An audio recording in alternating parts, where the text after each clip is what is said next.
কি ভাই এয়ারটেল, কি খবর? বালের খবর। শালা তোর দেখা দেখে আমিও রিচার্জের দাম বাড়ালাম, আর এখন ভুগতে হচ্ছে।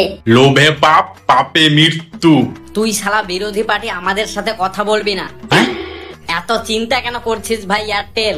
এখন তো বেশি টাকা ইনকাম করবি। বাল ইনকাম করব, যে কটা কাস্টমার ছিল সেগুলো ডেলি বিএসএনএল এ পোর্ট হচ্ছে। ঠিকই বললি, আমার তো আরো বেশি।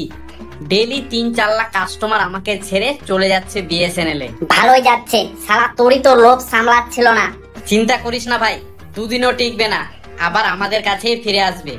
বাবু, অনেকক্ষণ ধরে তোমাদের ভাষণ শুনছি, একটু লিমিটে থাকো। অত অহংকার ভালো না, বুঝলে? অহংকার পতনের মূল কারণ। মানে দাঁড়াও দেখাচ্ছি। ও দাদা, কোথায় যাচ্ছ?